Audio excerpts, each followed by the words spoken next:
for coming here today. Before I get going, I just want to tell you that Mike France is here. Mike is in the audience. Mike's running for the 2nd congressional seat. He's got his hand up there, and anybody wants to donate to Mike. Mike is also the chairman of the Conservative Caucus. He's a state representative up here in Hartford. Last March, our governor declared a pandemic here in Connecticut resulting from COVID-19 and it being easily spread. By mid-March, your legislature was shut down, and our state has been ruled by executive order ever since. During that time, my ability to represent my constituents in the house behind me did not exist. But that was not my fault, as I am not the one that permits the legislature to act. Those decisions are made by the party with the most seats, the majority party. I dare not mention the name of that party today for fear of being called partisan. At that point, though, my ability to fight tyranny shifted to one of my other jobs, that of being a lawyer. Since the shuttering of the legislature, I have represented many people who have come and asked our courts to uphold our federal and state constitutions and the protections therein. But I have not been alone in those cases. Shoulder to shoulder with me has been Representative Doug Dubitsky. Every one of those cases Doug and I have done together. Doug's also a member of the Conservative Caucus. Other lawyers have been involved as well. And we've been successful. The press doesn't cover it, but last June in one of our cases, a Connecticut federal court ruled that every Connecticut citizen who does not have a firearms permit, that their constitutional rights have been violated because the governor shut down fingerprinting across the state. And the court ordered the governor to repeal that executive order, which he did the next day. Last week in one of our cases, the Attorney General's office vacated fines that they levied against Audrey Hussey, who allegedly had violated the travel ban. She was right, they were wrong, and they vacated those fines. And just this past Monday, in one of our cases, a judge, Hartford Superior Court, right around the corner here, determined that the governor cannot continue to rule this state by executive fiat. The legislature has to be involved.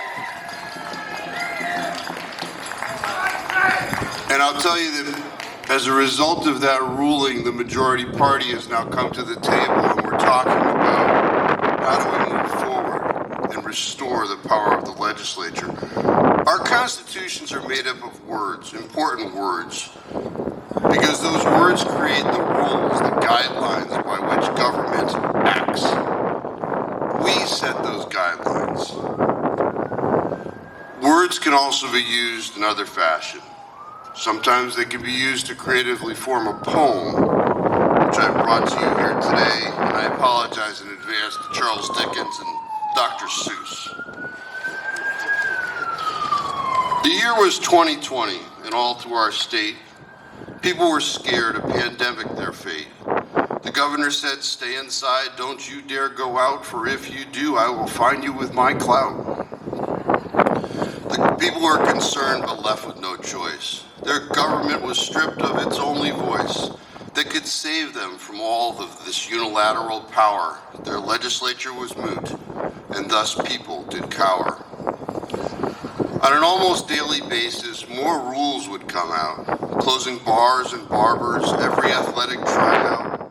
Restaurants and schools were next on the list. He said it was the curve that they needed to fix. Ballparks and museums, concerts and plays, all halted from opening to the public's dismay.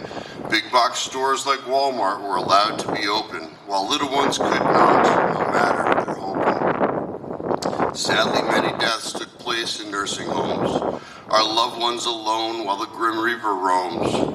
Our governor follows Cuomo. We'll see where all of that goes. Investigations may help in the facts they disclose. Mere gatherings of people were banned at all costs, the governor in charge showing all who was boss. More rules would come at the flick of his pen, not all would make sense again and again. When some would point to his poorly crafted rules, he would change them quickly and look at us as fools, saying, "What, did you think I meant what I wrote the first time? Well, of course I did not. Is that some sort of crime?" Many orders were harmful to the economy of our state. Some children were held back, many parents irate. If we knew then, we would have questioned his nerve when he first claimed this was just about flattening the curve. And now we stand here a whole year later. The legislature is open, but its power not much greater. To address the harms that the governor made, the people still wait while their representatives cave. It won't take us much to remember these days, remember our government, remember its ways of using its power to keep you all in check. If our founders were here, they would give them all heck. It is time that our constitutional system be restored. In fact, well past that time, I am daily assured. I do not want you to think the pandemic was not serious, but the curve has been flattened, and the people are furious. And as we all leave here later today, we should pray that this government control goes away, for our founders believed we were free to decide what is for our best as we stand here allied. And so as I bring this poem to a close, I surely hope that none of you froze, for here in Connecticut, it is a much better day. But it will be so much better when unilateral power goes away. Thank you. God bless America.